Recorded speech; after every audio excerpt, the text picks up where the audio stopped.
This is Mr. Oliver, and today I want to talk about the man society got completely wrong. You know the image. You've seen it 1,000 times. The old bachelor, sitting alone at a restaurant, eating alone at the holidays. No wife, no children, no family of his own. The cultural shorthand is clear, and it has been consistent for generations. Something went wrong for this man. He failed at the primary human mission. He is to be pitied, maybe quietly judged, certainly never envied. That image is propaganda. And today, we're going to dismantle it completely. Because here is what the data actually shows.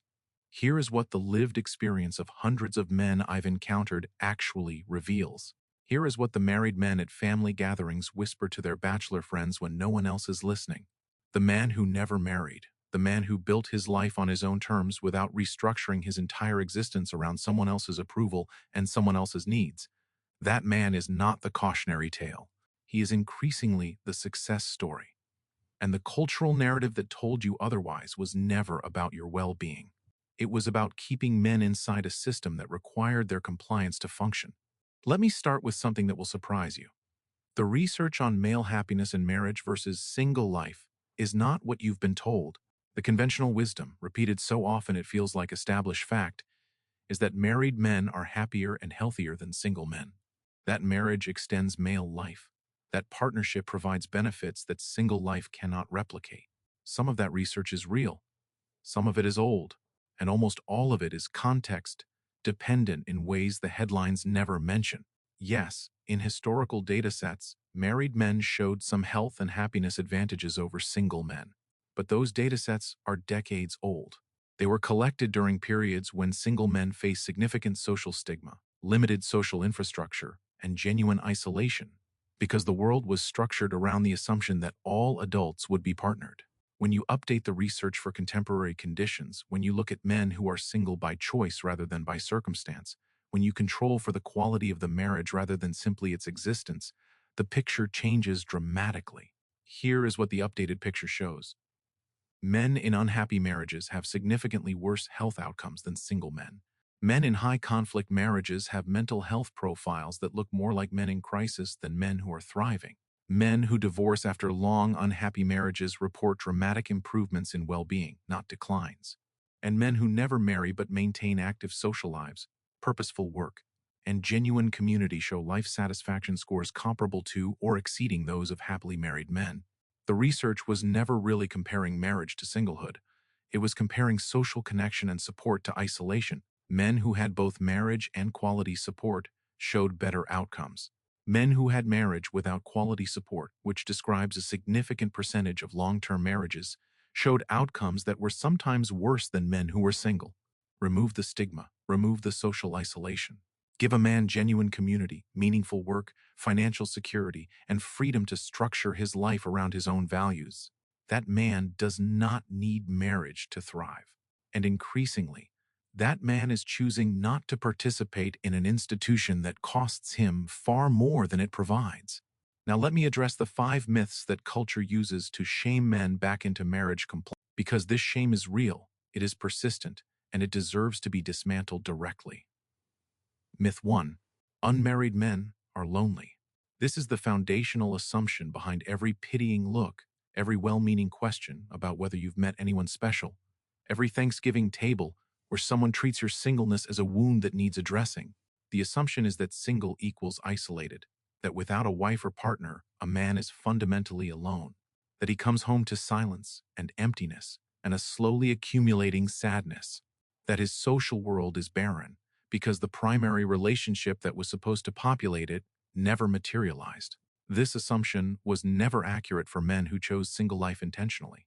And it is becoming less accurate for men who arrived at single life through divorce or through circumstances, because the social infrastructure available to single adults, particularly single men with financial resources, is vastly different than it was for previous generations. Men who never married, particularly men who embraced that status rather than mourning it, tend to invest more heavily in friendships, communities, and social connections than married men. Because they're not routing all their social energy through one primary relationship. They're building networks, multiple deep friendships, communities around shared interests, connections with family that aren't filtered through the complicated dynamics of in-laws and marital politics. I know a man, I'll call him Franklin, who is 68 years old. He never married. He has been to more than 60 countries. He owns a sailboat he spent 3 years learning to operate properly. He has close friends in 7 cities across 4 continents. He knows the names of every person in his neighborhood. He is the person people call when they need someone to talk to, because he is genuinely present in a way that men with complicated domestic lives often cannot manage to be. Franklin goes to family gatherings every year. His brother's family, his sister's family, nieces, nephews, cousins, the whole extended production. And every single year, without fail, at some point in the evening, one of the married men at the gathering will find him alone for a moment and say some version of the same thing. You made the right call, Frank. I mean it. Franklin is not lonely.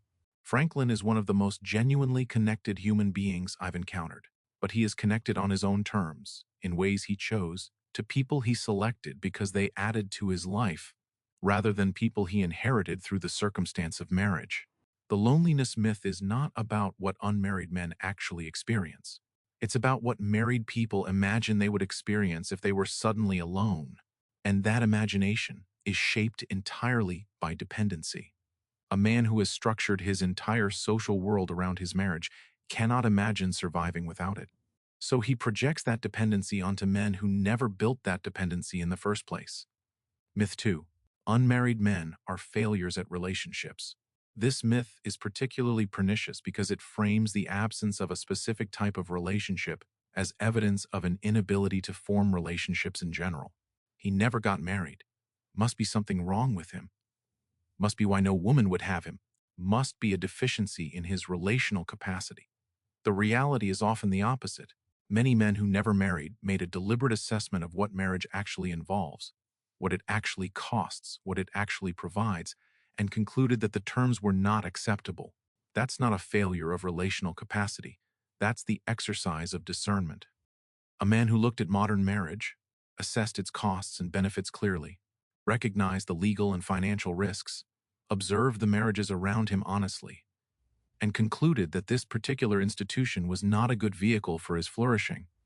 That man is not relationally deficient. He's rationally informed. Other men who never married had deep relationships that didn't result in marriage, long-term partnerships, meaningful connections, profound loves that didn't include a legal contract or a ceremony or a shared mortgage. The absence of a marriage certificate is not evidence of an absence of relational depth, and some men who never married simply prioritized other things, other kinds of love, the love of craft, the love of place, the love of community, the love of purpose. These are not compensations for failed romantic partnership. They are genuine forms of human flourishing that the marriage narrative systematically devalues because they don't require a woman to validate them. Myth 3. Unmarried men are selfish. This myth is fascinating because it exposes the underlying assumption so clearly. If you structure your life around your own values and priorities, you are selfish. If you structure your life around someone else's values and priorities, you are mature and loving and a real man. The selfishness label gets applied to men who chose to remain single, to men who divorced and didn't immediately seek new partnership, to men who prioritized their own development, their own peace, their own projects over the performance of relationship. And it only ever gets applied in one direction. No one calls a woman selfish for building a life she loves without centering it on a man's needs. But here's what's worth examining. What exactly is selfish about choosing a life that works for you? What exactly is noble about choosing a life that works primarily for someone else at the cost of your own flourishing? The programming we discussed in a previous conversation, the good man trap, runs through this myth completely. Men are supposed to sacrifice. Men are supposed to provide. Men whose primary orientation is toward their own well-being, their own development, their own joy, those men are selfish by the program's definition because they're refusing to perform the sacrifice the program requires. But selfishness and self-awareness are not the same thing. A man who knows what he needs to flourish and builds accordingly is not selfish. He's wise. And a man who sacrifices his flourishing for an institution that may not serve him is not noble. He's compliant, and compliance and nobility are not the same thing either. Myth 4. Unmarried men are missing out on life's deepest experiences. The children they'll never have, the partnership they'll never know, the depth of love that only comes through sustained commitment.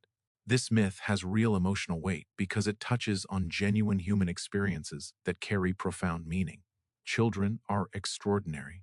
Anyone who has been around children, who has witnessed a child develop from helplessness into personhood, who has experienced the specific love that flows between parent and child, knows that this is one of the most significant human experiences available. I'm not going to pretend otherwise, but fatherhood and marriage are not the same thing. A man can be a father without being married. A man can be deeply involved in the lives of children, his siblings' children, his friends' children, children he mentors, children in his community, without biological fatherhood or legal parenthood. The need for connection with the next generation does not require a wife or a wedding. And the partnership question. Is it true that sustained, committed partnership offers depth of experience unavailable in other forms of relationship? In its best expressions, yes. Genuine partnership, built over decades between two people who bring out the best in each other, is one of the great human achievements. But the question is not whether that ideal exists. The question is how common it actually is. And the divorce rate, the marital dissatisfaction research, the conversations men have privately about their marriages when no one is performing happiness for social approval, that evidence suggests the ideal is far less common than the narrative would have you believe. Many men in long marriages are not experiencing the depth of partnership the myth promises. They're experiencing the depth of obligation, the depth of compromise, the depth of endurance, which is real but is not the same thing. And trading your actual life for the possibility of an ideal that statistically may never materialize is a significant gamble with the only life you have. Myth 5. Unmarried men are not real men. This is the deepest myth and the one that does the most psychological damage, because it ties masculine identity to marital status in a way that makes single men feel fundamentally incomplete as men, regardless of everything else they've achieved, built, or become. A man who has built a business, traveled extensively, developed deep expertise, maintained meaningful friendships, contributed to his community, lived according to his own values, and remained single in the process, is somehow less of a man than a man who signed a marriage certificate and is currently sleeping in the guest room because he and his wife haven't had a real conversation in 4 years. That is an absurd standard for masculinity. But it is the standard the myth applies. And many men have internalized it so deeply that they feel genuine shame about their single status regardless of how rich and purposeful their actual lives are. The shame is the trap. Recognize it and you can begin to step out of it. Now let me tell you what unmarried men actually build when they're freed from the obligation to structure their lives around marital compliance. Because this is the story that never gets told. Not the cautionary tale of the lonely bachelor. The actual reality of men who built lives on their own terms. They build financial independence. The economics of single male life, managed intelligently, are extraordinary. No shared expenses that double without doubling the income. No divorce risk that can eliminate half or more of accumulated assets in a single legal proceeding. No financial decisions filtered through another person's priorities and risk tolerance. Complete control over income, investment, lifestyle spending, and savings rate. A man who earns a moderate income and remains single can achieve financial independence significantly faster than an equivalent man who marries and has children. The math is not complicated. One set of expenses, one set of decisions, compounding over decades without the interruptions that major life events in partnership inevitably create. I hear from men constantly who describe some version of this reality. Their bills are paid, their savings are growing, their investments are compounding. They have no debt except possibly a mortgage they're paying off ahead of schedule. They live well within their means because their means are entirely their own to deploy as they see fit. They build physical capability. Men who are not subordinating their schedules to household and family demands have the time and energy to invest in their physical health in ways that partnered men often find impossible. Regular training, consistent sleep, attention to nutrition, time for recovery, activities that are physically demanding and deeply satisfying. Hiking, martial arts, competitive sports, physical crafts. The physical culture of self-sufficient men is often remarkable because their bodies are theirs to develop rather than instruments of provision to be used until they break. They have the time to become genuinely capable physically, and that capability compounds into health outcomes, confidence, and quality of life that married men buried in obligation often cannot access. They build expertise and craft. With time, their own and mental energy not consumed by relationship management, unmarried men tend to develop deep expertise in areas they genuinely care about. Skills take years to develop. Mastery requires sustained attention. The man who has his evenings and his weekends and his vacation time to deploy toward developing a craft or building knowledge in a domain he loves tends to become genuinely excellent at things that matter to him. This expertise becomes identity in the deepest sense, not the performed identity of role, husband, father, provider, but the achieved identity of someone who has actually become something through sustained effort. That's the kind of identity that doesn't depend on anyone else's validation to feel real. They build freedom of movement, the ability to say yes to life as it presents itself. An opportunity appears in another city. A friend invites them on a journey that would take 2 months. A project requires extended focus that a family schedule couldn't accommodate. A community in another country calls to them. They can respond to these invitations without the complex negotiation that partnership requires, without the guilt of prioritizing themselves over family obligation, without the feeling of abandoning something essential.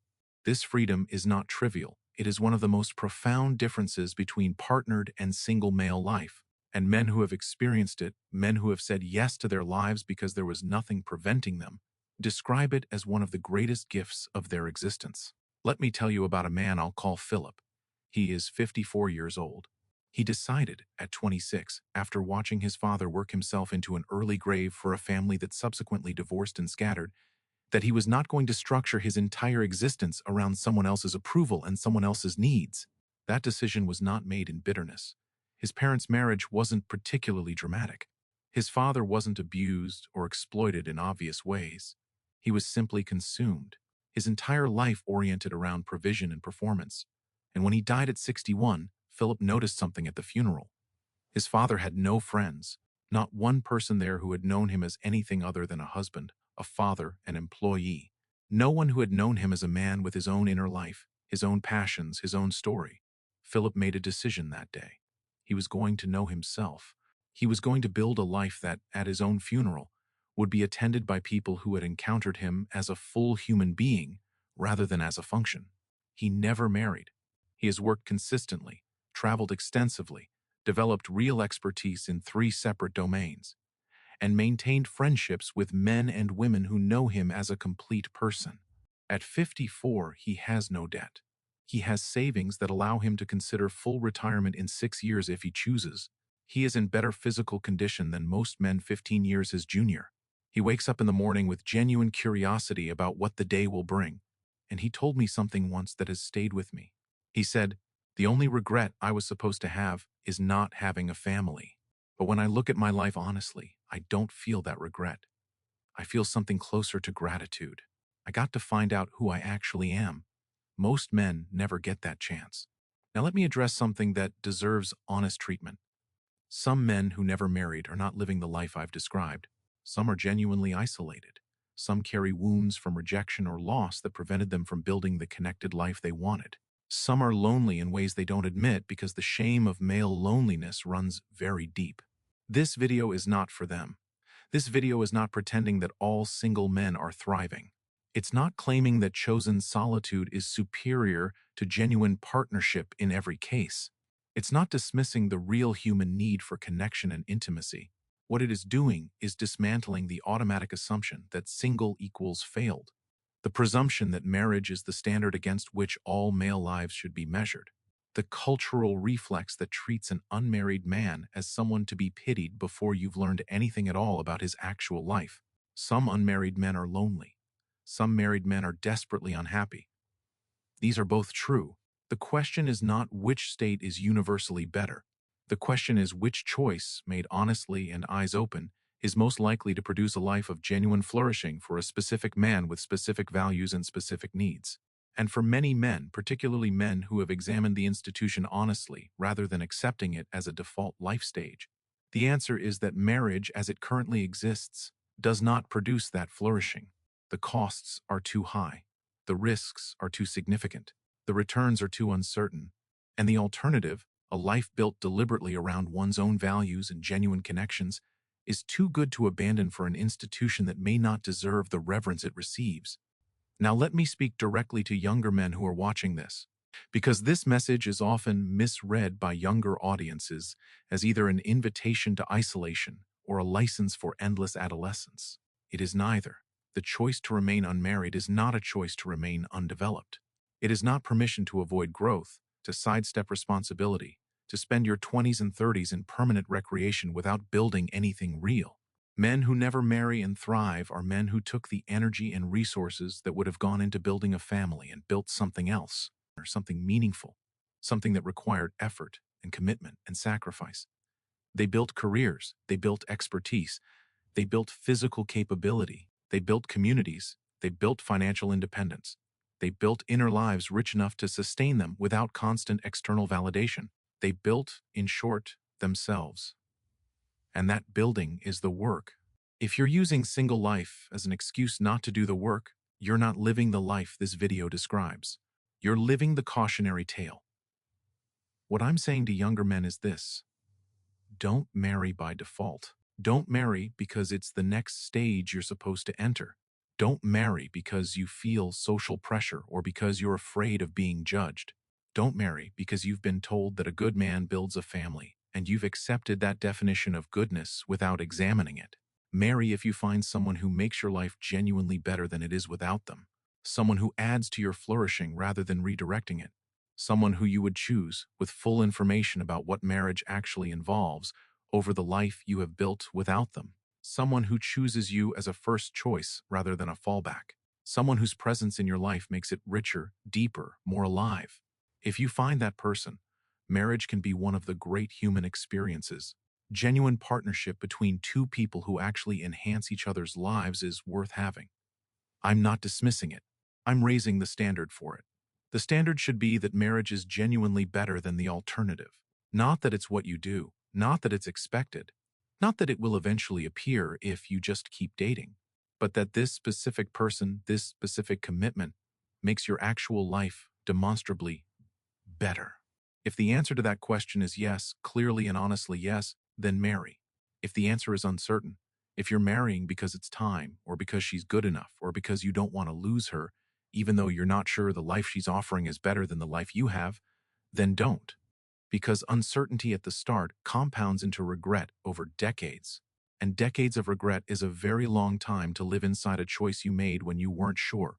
Let me close with something I want the men who never married, particularly the older men who have carried the shame of that status for decades, to actually hear, not hear politely, actually receive. You did not fail. The narrative that called you a failure was not about your well-being. It was about compliance. It was about keeping men inside an institution that required their participation. And you, by choice or by circumstance, or by some combination of both, stepped outside that institution.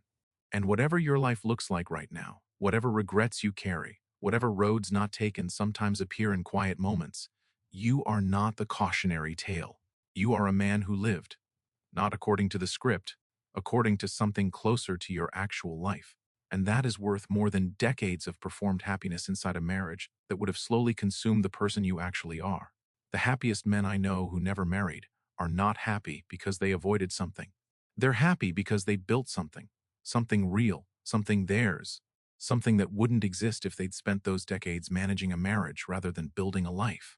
And when those married men pull them aside at family gatherings and whisper, "You made the right call," they're not celebrating bachelorhood in the abstract. They're recognizing what they can see clearly from the inside of their own obligations. That a man who built his life on his own terms, who knows who he is and what he wants and what brings him alive, that man has something that a marriage certificate doesn't guarantee, and that its absence doesn't prevent. He has himself. And in the end, that's the thing worth having. Not a role, not a status, not a social credential. Yourself, fully, clearly, without apology. Build that. Protect that. Whether you're married or not, build that. And if you've spent decades as the man society pitied for his empty house and his quiet evenings and his unconventional life, know this: the men who were pitying you were often envying you at the same time. They just couldn't say it out loud